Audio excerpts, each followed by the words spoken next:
Jiunga nasi hivi sasa kwenye mahojiano ambayo tunayo, na tutakuwa tunaangazia zaidi tathmini ya ziara ya Rais William Ruto katika ukanda wa Mlima Kenya. Ni ziara ambayo imetokea kuwa na wasiwasi wakati mmoja, ikapelekewa kwamba huenda ikaondolewa, lakini hali ya ati na nini, lakini mwisho tukaarifiwa kwamba hii ziara itafanyika. Alifanya ziara siku 5 katika maeneo mbalimbali ukanda ule wa Mlima Kenya, na ni ziara ambayo ilikuwa ni ziara ya kimaendeleo kama alivyoitaja mwenyewe, lakini ilikuwa na athari mbalimbali ambazo zilizojitokeza, na ni ziara ya kwanza kwa Rais William Ruto kuingia tena sehemu ile ya Mlima Kenya baada ya miezi 6, hasa baada ya kuondolewa kwa naibu wa rais ambaye alikuwa naibu wa rais Rigathi Gachagua, swala ambalo lilizua utata na hata tofauti miongoni mwa siasa, hali ambayo ilibadilisha siasa katika Mlima Kenya. Je, kwenda mbele hali itakuwa vipi? Tutaiangazia hii ziara na vile vile tuangazie hisia ambazo zimetolewa na wenyeji kule. Kuna baadhi ya maeneo ambayo Mheshimiwa Rais alikwenda akazomewa, lakini wenyewe walisema kwamba mgeni hazomewi ugenini. Nitakuelezea zaidi ya hayo kutokamana na mfano mmoja, lakini naomba niwatambulishe wageni ambao nilionao siku hii ya leo. Daktari Luchetu Likaka, asante sana, ni mchanganuzi wa masuala ya siasa. Vile vile Daktari Harun, asante sana kwa kuweza kufika.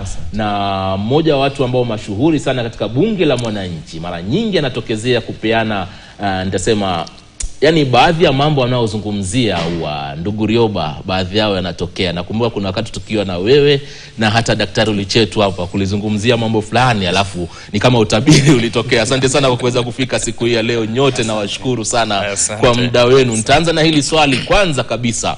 Tathmini yako kuhusiana na hii ziara ya Mheshimiwa Rais William Ruto ukanda wa Mlima Kenya siku 5 hizi, ni ziara umeiona ambayo imetokea kuwa na mafanikio ya aina gani? Imeleta nini hasa sehemu ile? Asante kwanza kwa mwaliko. Naam. Nitaanza kwa kusema hivi bwana Ali. Rais ana haki ya kutembea kila kona ya nchi hii. Kweli. Kwa sababu ndi tulimpatia sisi dhamana. Kwa hiyo mtu yote anarudi kusema kwamba rais hapaswi kwenda mlimani, hiyo ni kesi ya uhaini. Na ni vile tu sheria zifuatwe Kenya, lakini mtu ukisikia anasema usije katika eneo letu kwa sababu labda umetutoa au umefanya hivi, na mtu akawa alikuwa na makusudi fulani, kisheria anapaswa kubebeshwa kesi ya uhaini. Na kuna baadhi ya wabunge kule walitaja hii kwamba yani hao kisheria wanapaswa kubebeshwa kesi ya uhaini kwa sababu rais amepewa jukumu na Wakenya, anaki ya kupita sehemu zote anazotaka kwa sababu yeye amepewa dhamana ili awafanyie kazi wa Kenya. Na ikiwa kama kuna mmoja wao ambaye labda sababu ya chuki zake binafsi, sababu ya maringo yake binafsi mwenyewe anavyojua, alafu leo akasema hataki kumuona rais eneo hili, ina maana kuna kitu anachofiche ambacho anapaswa kukieleza wazi ni kwa nini ana tabia kama hiyo. Nataka kusema hivi, rais amezunguka Kenya, ameenda Mlima Kenya, ametembea, ameongea na wananchi, wamemzomea wengine hawajamzomea, wengine wameona kawaida, lakini ni kawaida tu kwa sababu inawezekana rais alikuwa na mambo ambayo alitaka kwenda kule awaoneshe Wakenya upande fulani ukoje, au maeneo kama haya tunafanya nini ili tuweze kukabiliana na shida za namna hii. Mimi nataka kusema hivi, nilimuona siku moja mwakilishi wa kike wa Laikipia akiongea kwenye television fulani, alisema hivi, jamani, mimi nilirudi nikaongea na watu wangu, nikawaambia mnataka nitoke nje ya serikali au niwe ndani ya serikali? Wakamwambia kuwa ndani ya serikali.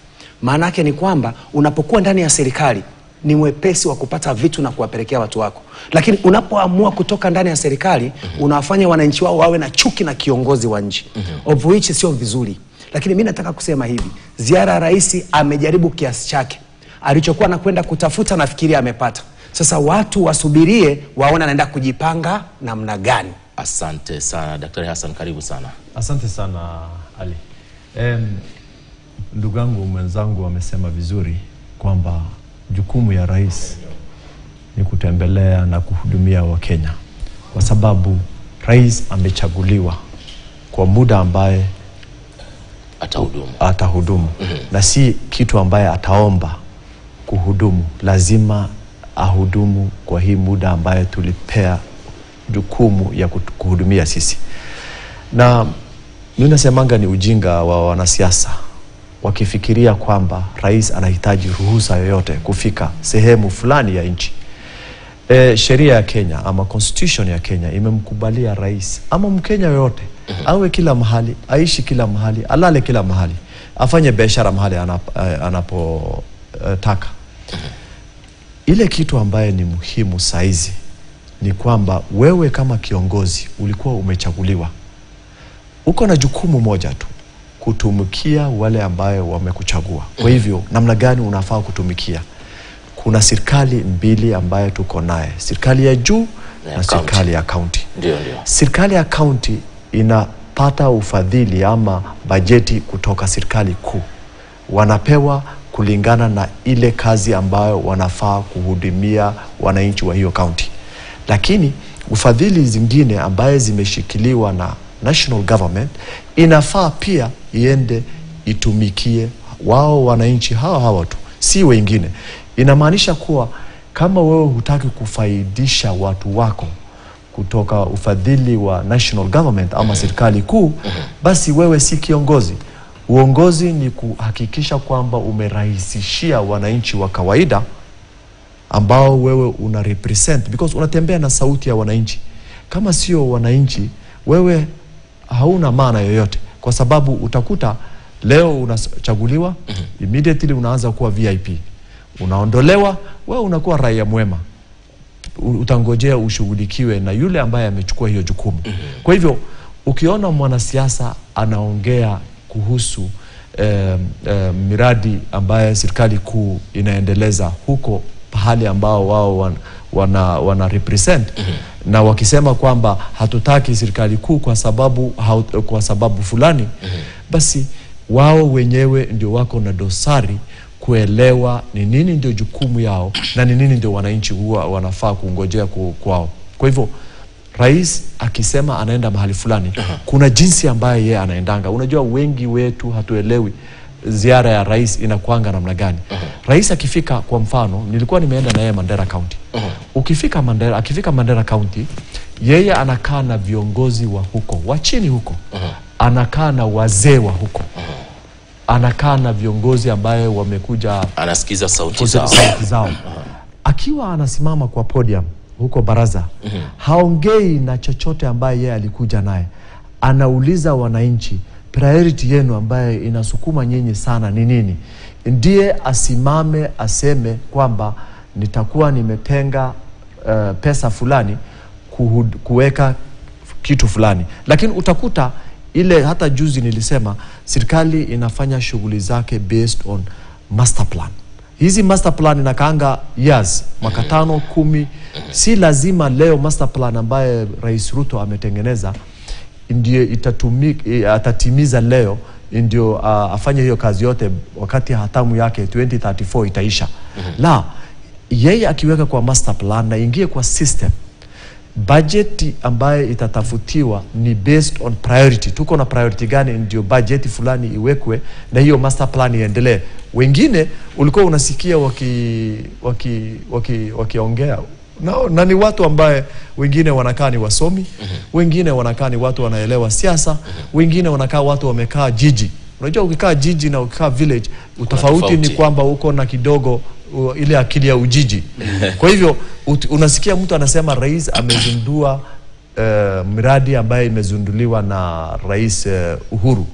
Rais Uhuru alisema miradi hiyo tumeweka kwa master plan. Ndio. Rais Ruto amesema tumeleta bajeti kutimiza hiyo miradi hiyo. Sasa kama huelewi tofauti, unaona kwamba ati rais ameenda huko kujionyesha kwamba miradi ambaye haikuwa yake ndiye anaambia Wakenya saizi watimize. Safi kabisa. Daktari Ulichetu, ni ubabe wa kisiasa kutoka kumuonyesha unyonge alikuwa naibu wa rais, ama hii ziara ilifaa kuja kwa sababu ya swala la maendeleo? Asante sana kakangu. Mimi niseme hivi, baada ya ile handshake ama ile broad based ambayo waliunda na Raila Odinga, William Ruto amegundua kwamba bado hana idadi ambayo anahitaji, na akatumia nafasi hiyo kwanza kwa kufanya ziara hapa jijini Nairobi, kwa kimombo ile testing the waters. Ndio. Baada ya hapo alijaribu kutengeneza mikakati ndio aweze kupanda mlima tena, baada ya kuachana na huyu ambaye alikuwa mwandani wake. Kwangu mimi naona kwamba ziara hii ya rais ilikuwa ya kujaribu kuzima ama kupunguza makali ya yule aliyekuwa mwandani wake Rigathi Gachagua. Na ambalo linajitokeza ni kama mambo mawili matatu. Kwanza niseme hivi, wale wabunge ambao wanamshabikia rais kwa sasa wamepoteza vitu vyao 2027. Kivipi? Kwa sababu mabadiliko ambayo yako kwenye mlima yatajitokeza waziwazi tunapoelekea 2027. Nasema hivyo kwa nini?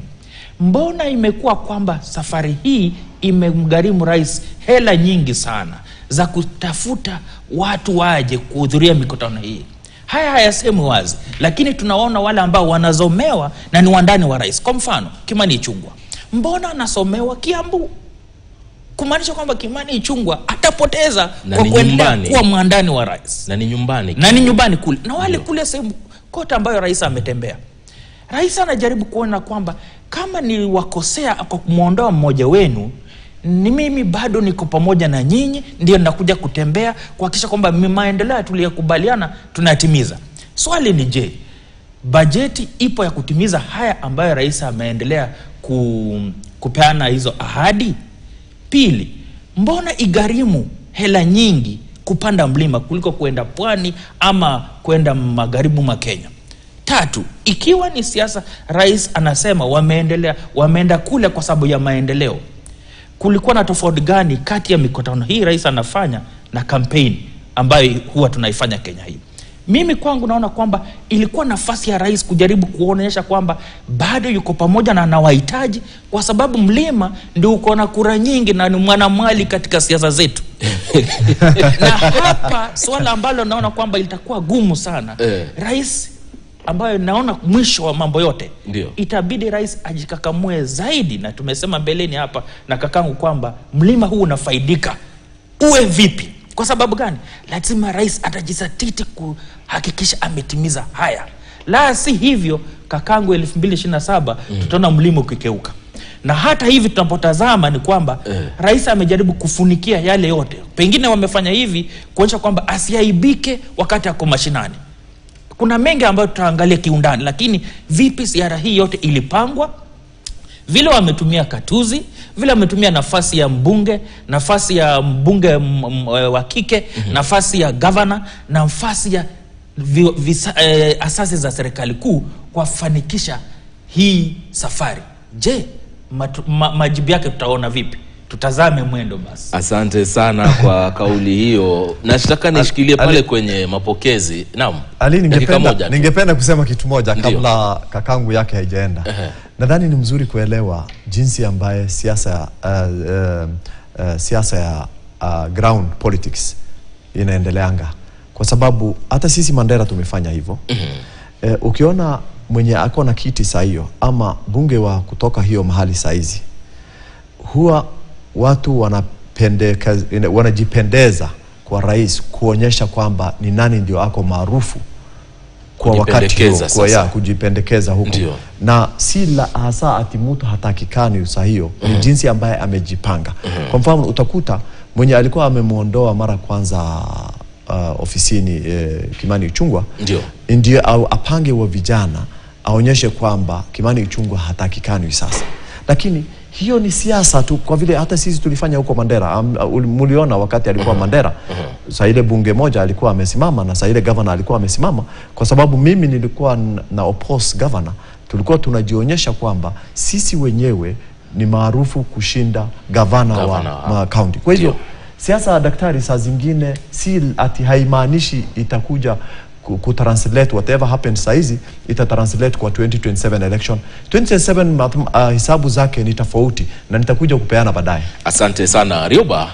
Kuna swala moja hapa Daktari Ulichetu amelizungumzia katika tathmini yake kwamba kuna uwezekano yale mapokezi kiasi ya kwenda sambamba na namna ambavyo ilitarajiwa sehemu zingine. Ukiangalia namna alipokewa pwani ni tofauti na alivyopokewa sehemu za ukanda ule wa Mlima Kenya. Kwa nini? Kuna baadhi ya wabunge ambao walitokea kwamba kila akisimama wanataka kuzungumza na wananchi wanazomewa. Hii inaonyesha ishara gani? Nataka kukuambia hivi na unisikilize vizuri sana. Naam. Unajua katika ziara hii kulikuwa kuna mwanasiasa na kuna mtawala. Unajua mtawala hawezi kuwa mwanasiasa. Mtawala hawezi kuwa mwanasiasa. Lakini mwanasiasa anaweza kuwa mtawala. Kama ujue leo hicho kitu. Mwanasiasa anaweza kuwa mtawala, lakini mtawala hawezi kuwa mwanasiasa. Mtawala siku zote ni mlopokaji, anataka order, yani anatoka amri. Ndio. Lakini mwanasiasa akipita hapa anajua tatizo liko wapi, kwa hiyo anaenda kujirekebisha. Ruto ni mwanasiasa, Gachagua ni mwana utawala. Kwa hiyo hapa ni tofauti kubwa sana. Uropokaji alionao Mheshimiwa Ruto na uropokaji alionao Gachagua ni vitu viwili havikutani. Nataka kuambia kwa nini havikutani. Wewe utawafurahisha watu, baadaye watakuja kukudiscuss. Wewe naye utawafurahisha watu, watarudi kudiscuss nani alisema ukweli. Mwanasiasa anajua nikisema hichi nitakuwa nimemaanisha kitu. Mtawala anajua nikisema hichi nitakuwa nimebomoa, kwa sababu sijakaa ndani ya siasa muda mrefu nijue nini kinaendelea.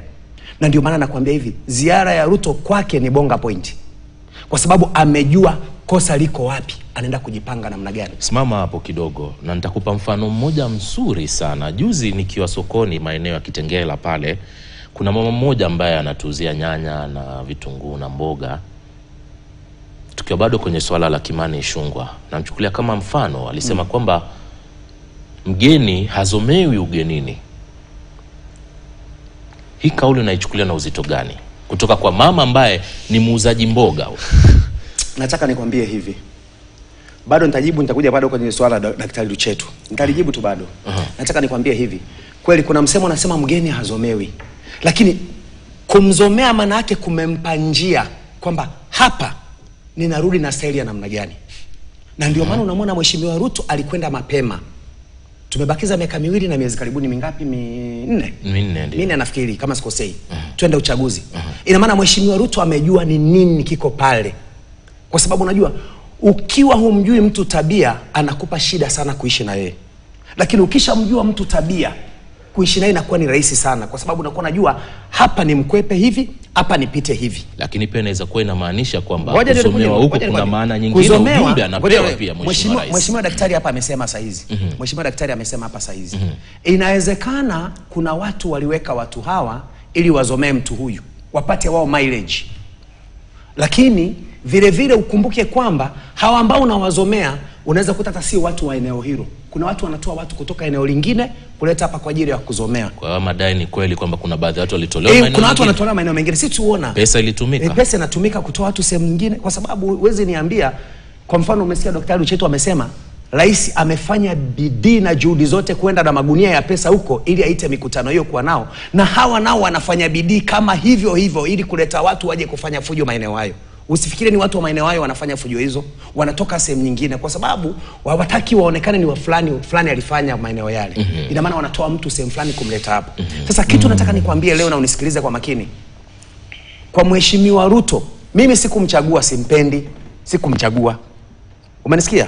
Lakini kuna sehemu nyingine unaangalia unaona. Kusema ukweli leo. Mimi nataka kusema ukweli. Sikumchagua, mimi ni mtu wa baba kufa. Nataka unisikilize vizuri. Na baba yuko serikalini. Lakini anasema hayuko serikalini. Baba ni mshauri. Nataka nikwambie hivi, baba ni mshauri, hayuko ndani ya serikali. Nataka nikwambie hivi na unisikilize vizuri. Kwa upande wa Ruto, umenisikia? Aliumwa na nyoka. Kwa hiyo akiona unyasi unatikisa hivi, anajua nyoka anakuja. Kwa hiyo kwake amerudi kujipanga. Ndio kuna msemo mmoja unasema hivi, usimwamshe aliyelala, utalala wewe. Ndio. Sijui unanishika vizuri? Ukimwamsha aliyelala utalala wewe. Sasa watu wameshamwamsha Ruto, wao ndio watalala. Kwa sababu sasa alipo amekaa, unajua alipo sasa hivi Ikuru ana wataalamu wamekaa nao hivi. Ndio. Wanatathmini namna tunavyotathmini hivi. Tunavyoongea hapa na wenyewe wanamwambia, unajua hapa ulifanya makosa haya. Hapa ulifanya makosa haya. Sasa ili tuzibe ili tundu, tusizibe na udongo, tuweke zege.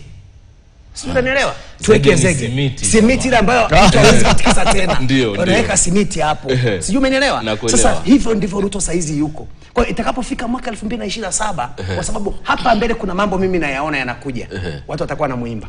Haya, tutakuja hapo. Tumesalia dakika 4 tuende kwenye mapumziko, lakini Daktari Hassan, kitu kimoja hapa. Ilikuwaje mpaka baadhi ya viongozi wengine ambao walikuwa wanasimama wanazomewa, wengine hata wanashindwa kuhutubia wananchi? Kwa nini inakuwa hivyo? Sababu ni kwamba ya kwanza ni ile tulikuwa tumesema hapo awali, ni kwamba mtu mwenyewe ambaye alikuwa kiongozi wa huko kulikuwa na kiongozi ingine ambaye yeye alikuwa ameondoa vitini.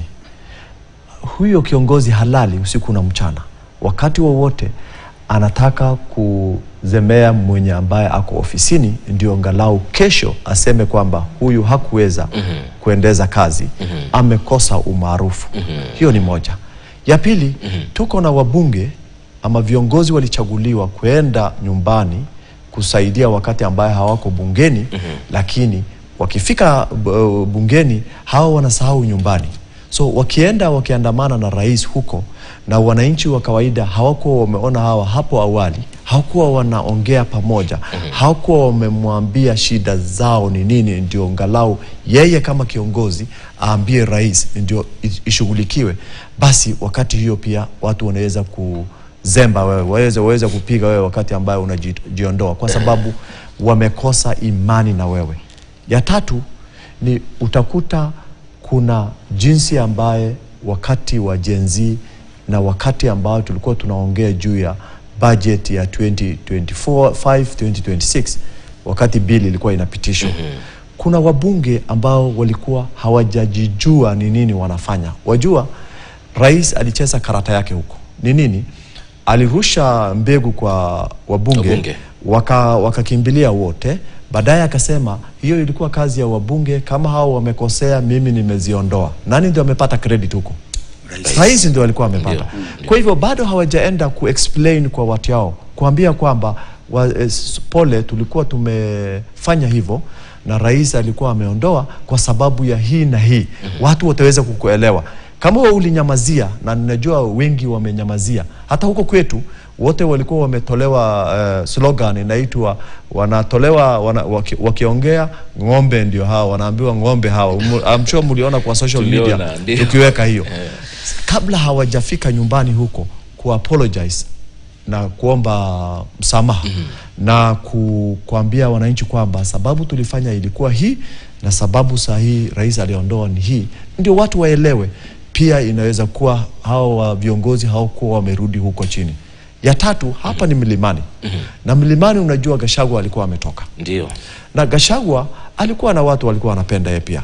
Yeye ndio actually mwenye ameleta serikali ya Kenya Kwanza, kutumia maarifa zake na jinsi ambayo alikuwa wamekubaliana na rais, ndio wakachagua Kenya Kwanza. Lakini hapa ajili ya upusi yake, vile ambaye hakuweza kuendeza kazi zake na kujua jinsi ambayo kutumikia watu yake, vile mwenzangu alikuwa amesema, kwa vile yeye si mwanasiasa, basi wengine wabunge wameondoa hawa, na wale wabunge ambao walikuwa wameenda upande wa kuondoa ama walizindikisha kuondoa Rigiji, ambao hawajarudi sababu gani walizindikisha, hawajaambia wananchi wa kawaida, basi pia hawa watapigiwa kelele. Kwa hivyo kuna vitu vingi ambaye zinaweza kuleta hiyo. Si actually rais kuenda huko kwake. Mwanasiasa mzuri ni yule anapatia msikio rais na wananchi wake, ndiye wajue wanapata nini wakati ziara rais inaisha huko. Safi kabisa. Daktari, nitarudi kwako baadaye, tunakwenda kwenye mapumziko, lakini na uhakika jamaa zangu hatuwezi kuzungumzia tathmini ya ziara baada ya ziara ya rais katika Mlima Kenya bila kuangazia ushawishi wa aliyekuwa naibu wa rais Rigathi Gachagua. Hili ndilo swala tutakaloingia nalo, na nitasubiri sana kusikia kutoka kwa Daktari Luchetu, manake amekuwa karibu sana, na pia baadhi ya tathmini zake katika maongezi yetu siku za nyuma kidogo zimeendana sambamba. Mtazamaji, unatazama kipindi cha Yanayojiri hapa KTN. Ni saa 5:57 saa za Afrika Mashariki. Tunakwenda kwenye mapumziko, lakini tukirejelea tunaendelea na mjadala wetu kuhusiana na tathmini ya ziara ya rais baada ya ziara rais ya siku 5 katika sehemu ya Mlima Kenya. Usiende mbali.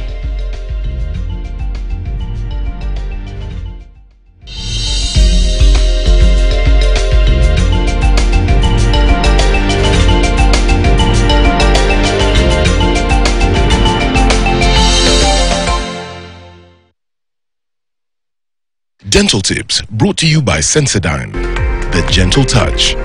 Did you know brushing too hard can damage your enamel and cause tooth sensitivity?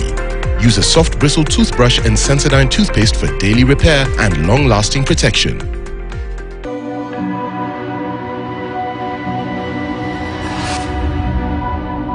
people come to me and they say they get discomfort when they have ice cream. I recommend Sensodyne because it works.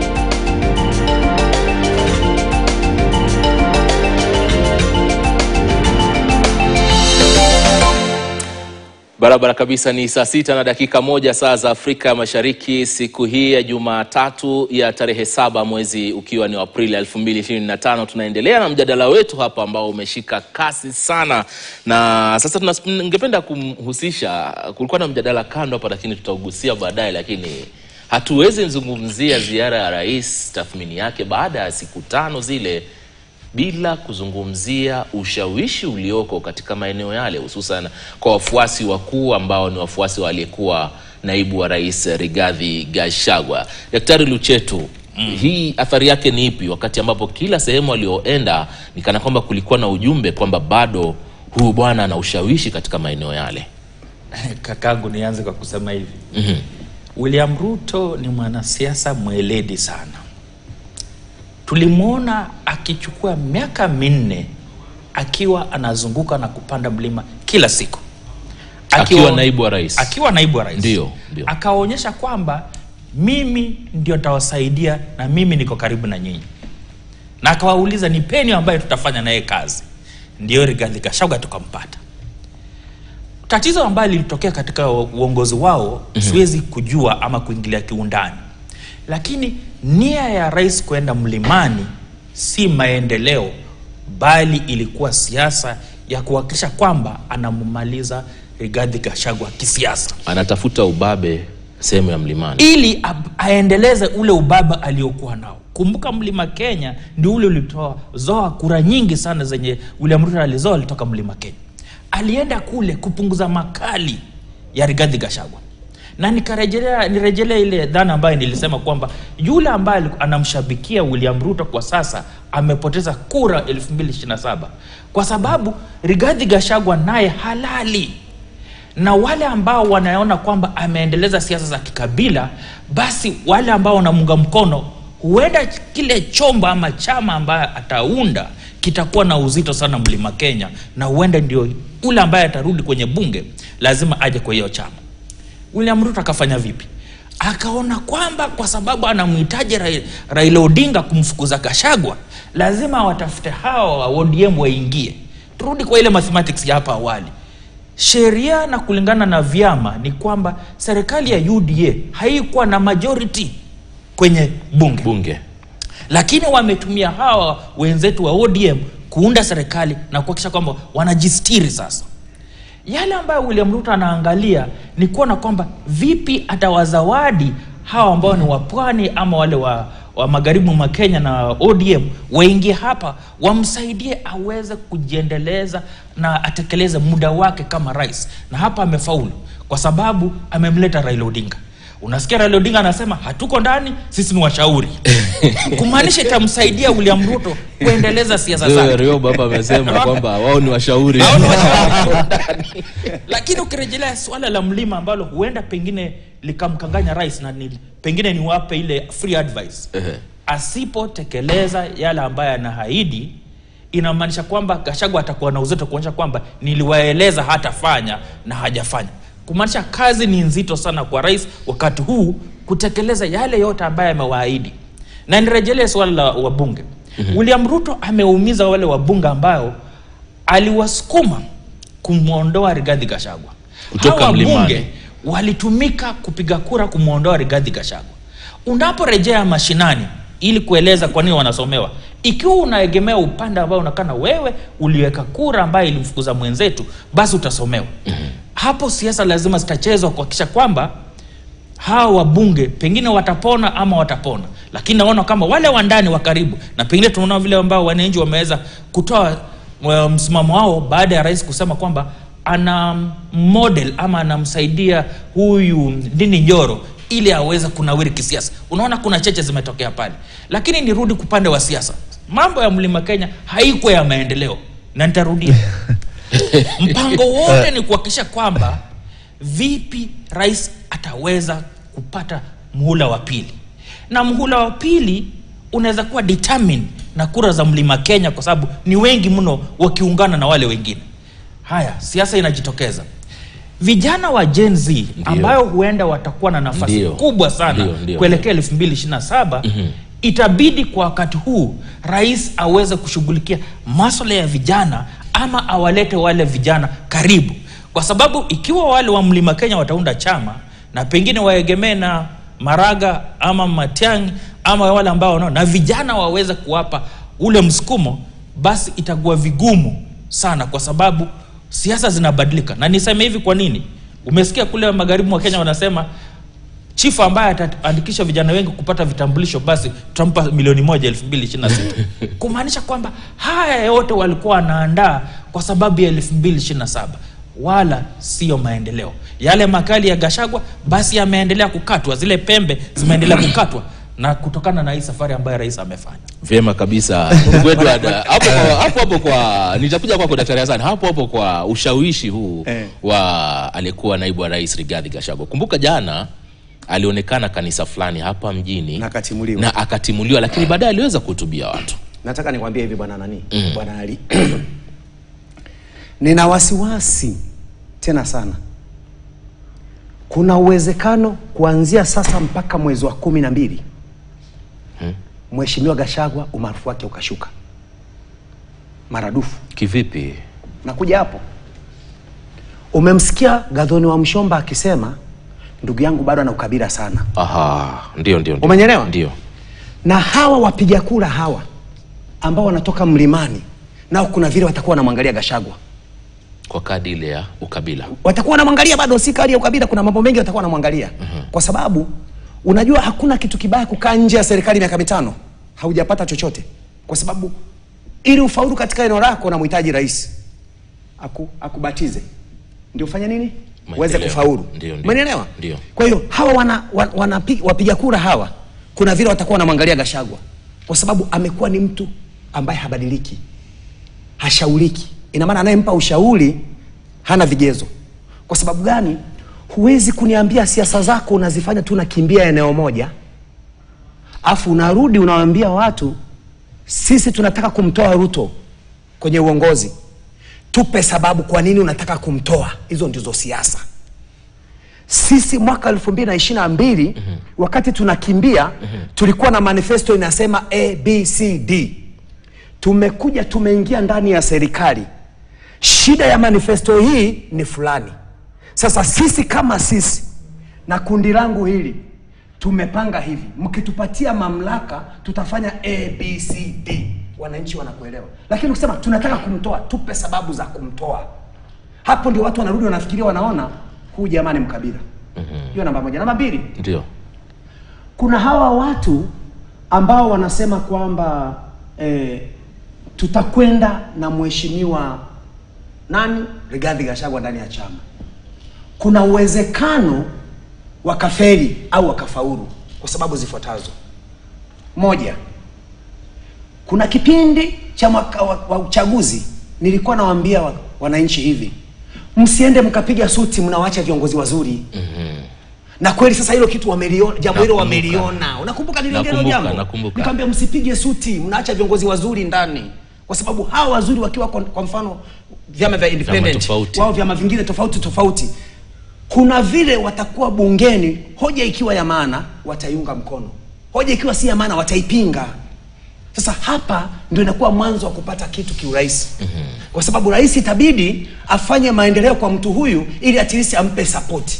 Asipofanya hivyo itakuwa shida. Sasa wao wakati wameingia kwenye uongozi walichokifanya ni kupiga suti. Ambayo sasa hivi kila mtu huku nje anakuambia amejifunza. Suti inakuja vipi? Unapopiga suti sio kiongozi unamchagua, mwenye chama ndiye anayenufaika.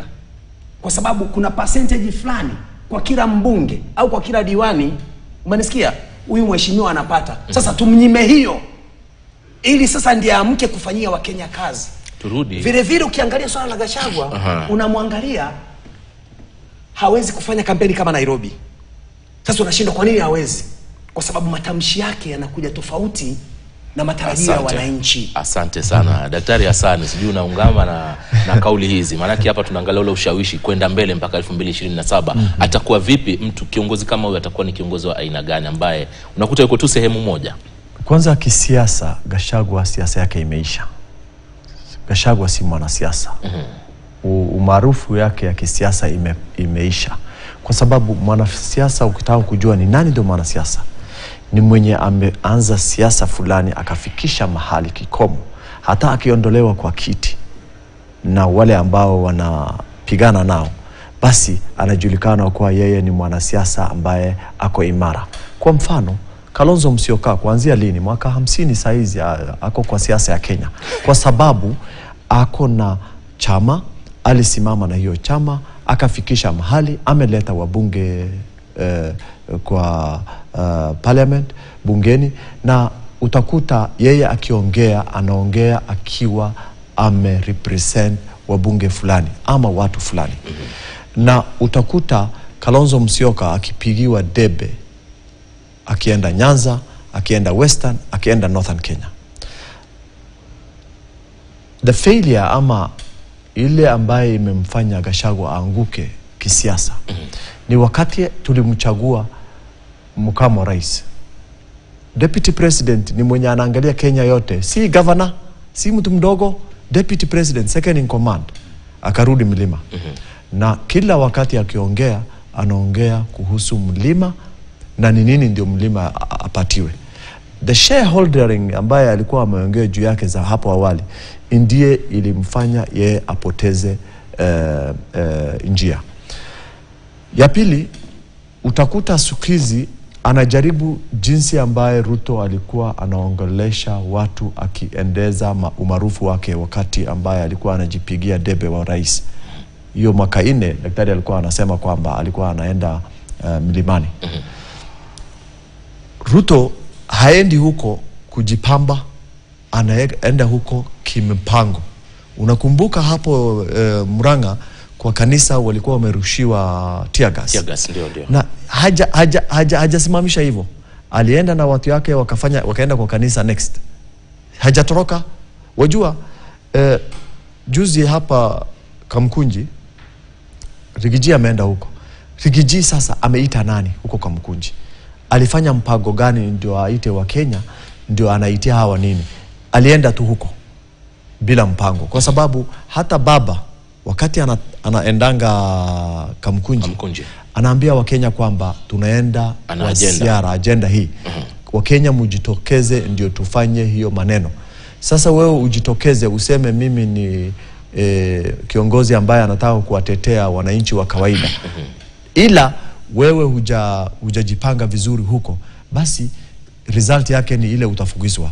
Lakini kuna kitu moja mwenzangu daktari alisema, ningependa kujulisha kwamba rais kuanzia wakati tulikuwa tumechagua August 2022 mpaka tufike August 2027, rais chochote ambaye anaifanya kwa ziara zake hazitambuliwi kama siasa, kwa sababu yeye ndio the CEO wa nchi hii. So ukiwa unafanya ziara na unatumia chombo cha serikali kila mahali na unatumia bajeti ya serikali, basi ile kazi wewe unafanya si ya siasa. Lakini Kenya imejengwa na siasa, kwa hivyo lazima akiongea akifanya ziara zake, wanasiasa pia lazima wajitokeze. Lakini wanajitokeza kwao si kupigia debe chama fulani, ni kutafuta umaarufu na kutafuta development ya watu yao. Kwa hivyo mipango ya 2027 itakuja, na rais ile anataka kuenda siasa, lazima aseme kwamba mimi leo nataka kuenda ziara za siasa, na wakati huo atakuwa akivaa sera rasmi, inaitwa nini, sare rasmi ya siasa fulani.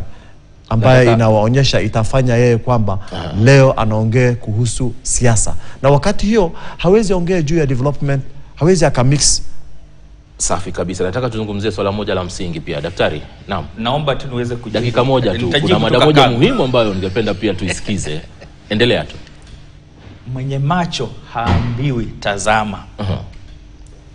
Nafasi ya Rigathi Gachagua kwa siasa kwa wakati huu inaweza kupuziliwa mbali, lakini ukumbuke kwamba mlima upiga kura kama kimoja. Ndio taswira ambayo inajitokeza, ambayo huenda pengine tuangalie kiundani.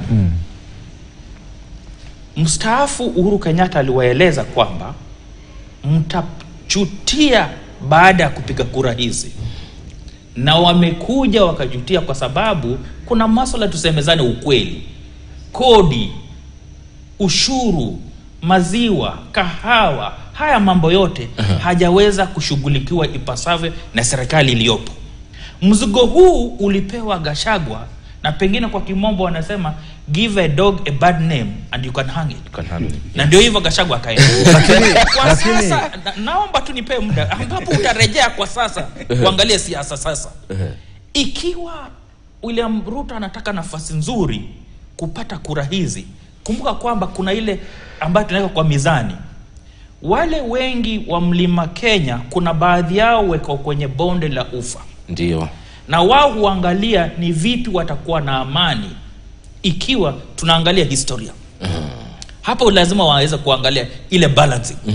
Haya, swala ambalo linajitokeza hapa ni kwamba hatuwezi kumsukuma kando Rigiji kwa urahisi. Kwa sababu gani? Ikiwa hana nguvu, mbona anashambuliwa wakati anafanya mikutano ama anaenda kwenye mazishi Limuru, Kasarani, ukule kwa Waluya, wapi? Mbona wanamfuata wakijaribu kumpiga?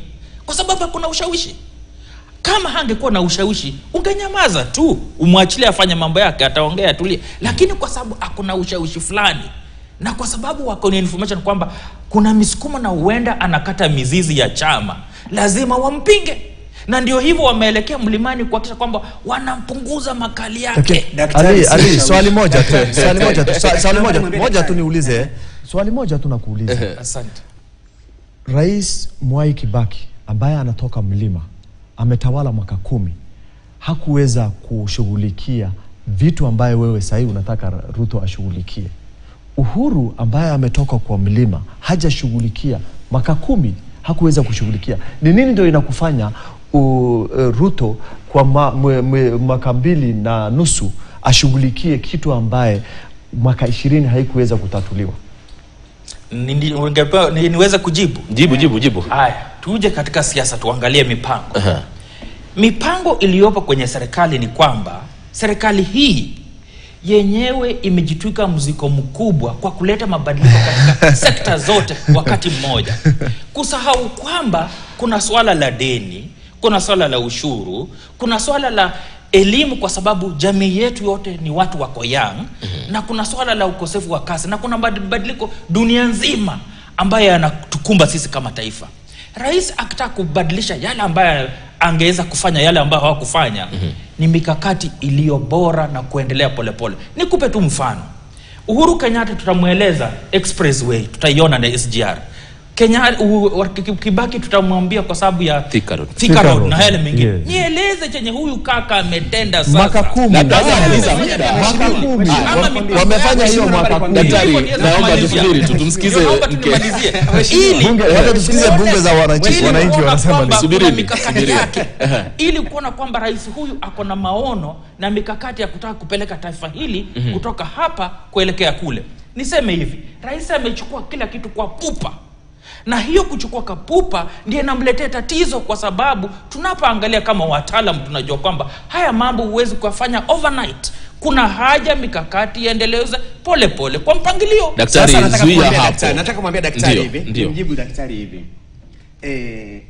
Hakuna rais mbaya duniani na hakuna rais mzuri duniani. Rais ni timu uliyoijenga. Ukiwa na timu nzuri utaonekana rais umefanya kazi nzuri.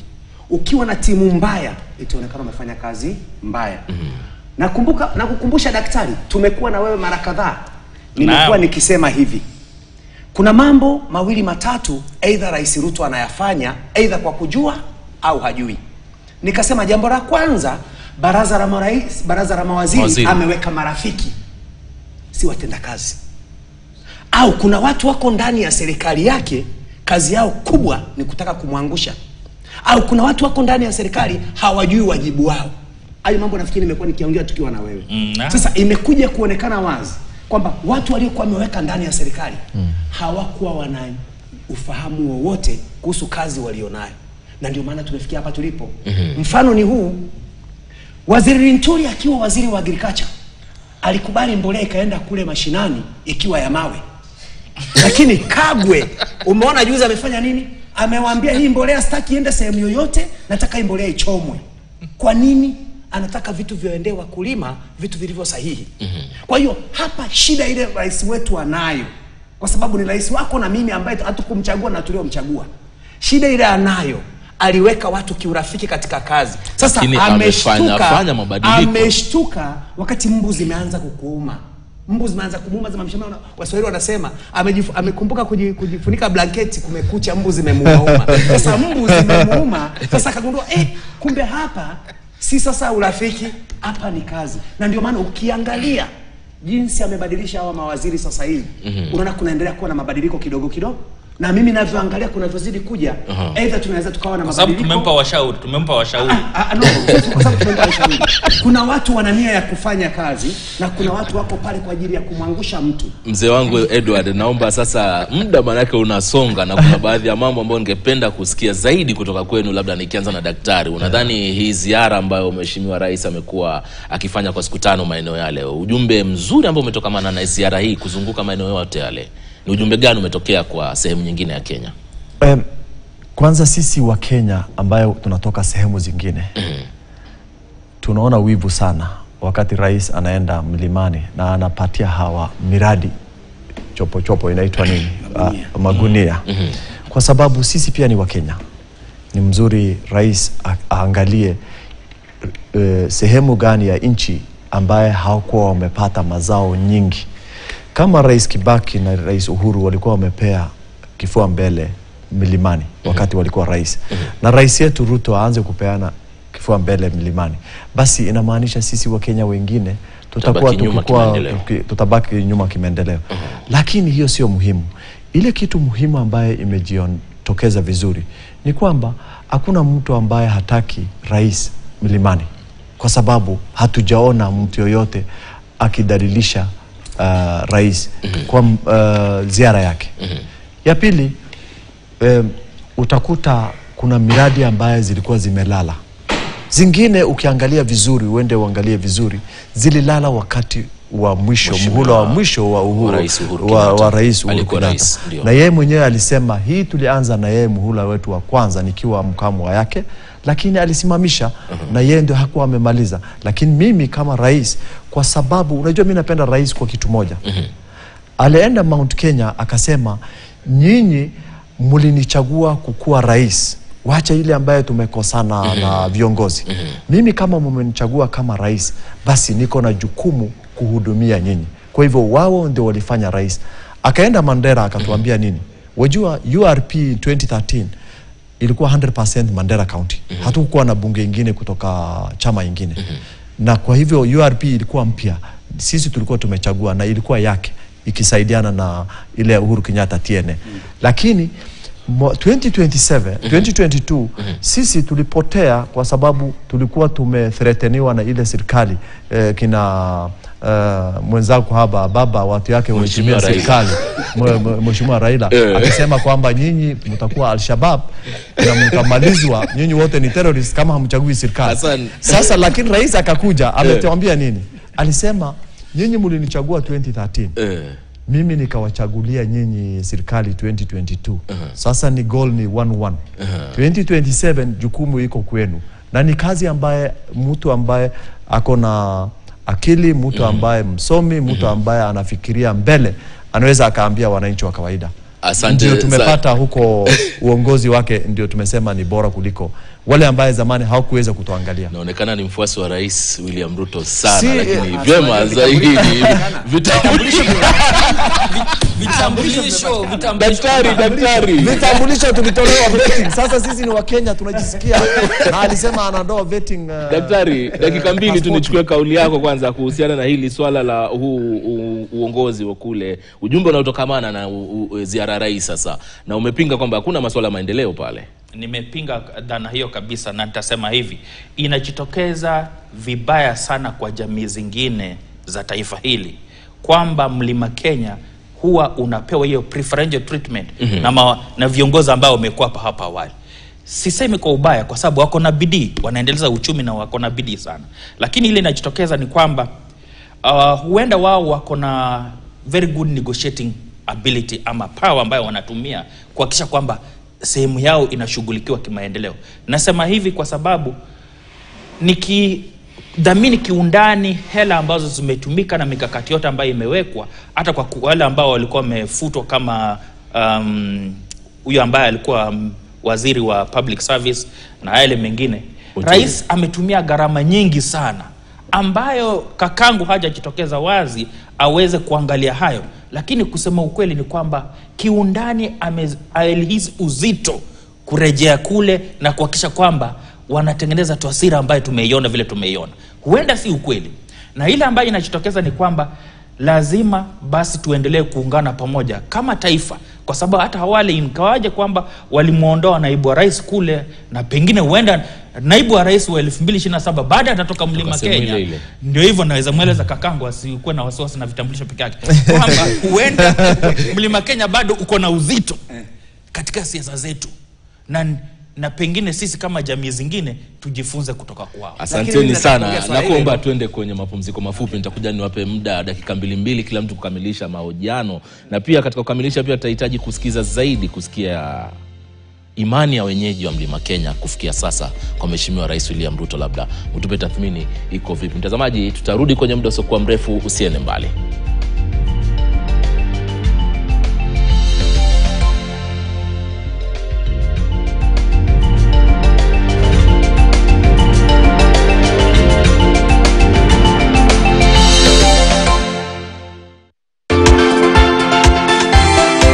Welcome to the Art of Living show, where style meets serenity and art. From modern marvels to timeless classics, join us as we explore the charm and the beauty of some of the stunning homes, plus the stories behind them. Behind this, there is so much sleepless nights, so much. If you're building a house to escape a landlady,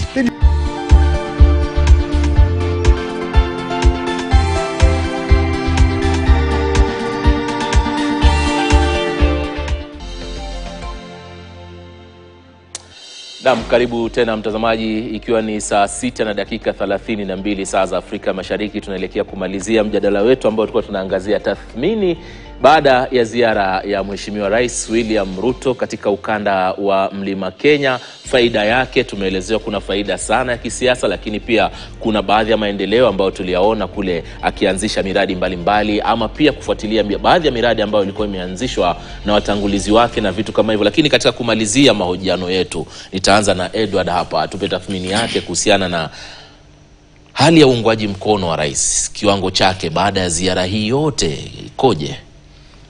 Mimi nataka kusema hususan sehemu hii ya Mlima Kenya. Nataka kusema hivi, hususan sehemu ya Mlima Kenya. Unajua bado mambo ni mabichi. Tuache mambo ya hivi. Kwa sababu tunavyozidi kukaa ndio tutagundua hawa watu, kwa sababu unajua ndugu zetu hawatabiriki. Hawatabiriki kabisa. Kwa hiyo tunavyozidi kukaa ndio tutazidi kupata maoni kutoka kwao. Tunaweza sema sasa hizi imani ipo ama haipo? Imani ipo, yani tuseme ni 50-50. Mambo ni 50-50. Either imani ipo au imani haipo. Lakini mimi ninaamini kabisa Rais ziara yake ambayo ameifanya Mlima Kenya, alivyorudi sasa amekuja kujipanga, ndio at least arejeshe imani kwa wale ndugu zetu wa mlimani. Hiyo namba moja. Namba mbili, kuna swali ulikuwa umemuuliza ndugu yangu Lichetu la kusema kwamba maendeleo upande ule na pande zingine yanakuwa namna gani. Nataka kuambia hivi, ukiangalia kutoka Nairobi mpaka Meru ni sehemu ambayo inaweza kuwa na umbali wa kilomita kama 300 na kitu. Ukiangalia sehemu kama kutoka Nairobi mpaka Eldoret inaweza kuwa nayo 300 na kitu kuelekea 400. Ukiangalia Nairobi mpaka Isibania kuna zaidi ya kilomita kama 400 na kitu. Lakini shida ile tunayo sisi ambao tunakwenda njia za chini, kwa mfano kuanzia Kaplong mpaka Isibania, na sisi nao tungekuwa tunapata maendeleo kama vile nakuja mlimani, ingekuwa afadhali. Nakwambia Ali, nakwambia hivi leo, hebu toka na gari inaitwa Nyamira hapa leo, ufike kuanzia Kaplong. Ukiona gari la miwa pale linakuja mbele, lazima gari yako tairi moja ikae kando. Hii inaonyesha wazi kwamba sisi watu ambao tunaelekea hizi barabara zinakwenda kimataifa, tuna shida, hatuna mabarabara. Lakini ndugu zetu hawa barabara ziko 3-4, wakipita hivyo wanapita pamoja. Kwa hiyo wakubali maendeleo yaende sehemu zote za nchi hii, pamoja na kuwa nao kweli wanang'ang'ana ili wapate maendeleo, na wabunge wetu nao wang'ang'ane nao tuweze kupata maendeleo. Kwa sababu ukiangalia barabara ya kwenda paka Isibania inaingiza pesa. Ukienda hapa barabara ya kwenda Eldoret, mashimo inaenda hivi. Na ni barabara inakwenda kwa rais. Inaona inakwenda hivi yani. Inakuwa shida. Muda pia dakika 2 zake amalizie Daktari Hassan. Kwanza Ali, nadhani maendeleo ambaye zimepelekwa huko mlimani ni mingi sana. Na rais ukiona akisema kwamba tutamaliza zile zimebaki, inamaanisha ni maendeleo ambaye zinamaliziwa. Kuna sehemu kadhaa nchini ambaye maendeleo haijaanza.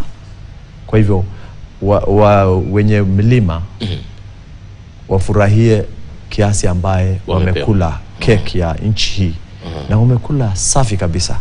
Ndio hata utakuta kikazi, hata mawaziri kabila zingine ama region zingine watu wanapewa moja, wao kila wakati wanapewa 2, 3, 4, wanakuanga wengi ama hakuna. Kwa hivyo ziara rais, mimi nafikiria ilikuwa successful. Ziara rais amejua ni nini ndio upande gani ataegemea akijipanga siasa ya 2027, anajua ni nani. Lakini kisiasa iko kitu moja ningependa kusema. Siasa si ambaye kitu ambaye sasa hivi tunaangalia hivi. Rais atachukua ni nani ndio ako na nguvu kila mahali, kila sehemu. Baadaye atapanga hiyo line yake, na wao wenyewe ndio watakuja kuelekeza watu yao kujenga serikali. Kwa hivyo si kitu ambaye tunaweza tukasema kwamba chochote rais amefanya saizi mlimani itafanya tujue ni nini ndio itakuwa 2027. Asante sana Daktari Luchetu kumalizia. Kwangu niseme kwamba rais alipata nafasi nzuri sana ya kuweza kujieleza, na ndio hivyo dhana ambayo imesukuma na Rigathi Gachagua imepoteza nguvu, na rais anapata nafasi hiyo nzuri. Pili ni kwamba wakati huu makali ya Rigathi Gachagua yanapopunguka, rais anajaribu kuleta ile mikakati ya kutumia viongozi wengine kuhakikisha kwamba anatimiza yale ambayo alikuwa ameahidi. Kumaanisha umaarufu wake mimi naona kama umeenda juu sana baada ya kumleta Raila Odinga na baada ya kuelekea Mlima Kenya. Pengine hata tungemzawadi kwa sababu amejaribu kuleta uwiano wa kitaifa. Hapo ni kongole kwake, kwa sababu ni swala nzuri kwamba rais anataka kuleta umoja na kuhakikisha kwamba wananchi wote wanahisi kwamba wako kwenye serikali, wako pamoja, na ametimiza hiyo hata baada ya kufuta huyu ambaye ni Muturi na Rigiji kumondoleo. Kwa maana nyingine ni kwamba ndugu yangu, naomba kumuuliza ndugu yangu daktari, kwa maana nyingine ni kwamba ndugu yako Rigathi Gachagua amepoteza mwelekeo. Amepoteza nguvu wala si mwelekeo. Asante sana Edward, asante sana kutoka bunge la mwananchi Daktari Hassan. Shukrani sana na vile vile Daktari Luchetu Likaka ndio walikuwa changanuzi wetu kwenye tathmini hii ya ziara siku 5 baada ya ziara siku 5 ya Mheshimiwa Rais William Ruto ambaye alikuwa sana maeneo yale ya Mlima Kenya. Kulitokea mengi, wengine kuzomewa, lakini nitamnukuu yule nyanya ambaye aliniuzia mimi tamata pamoja na nyanya zenyewe akisema kwamba wao kawaida kutoka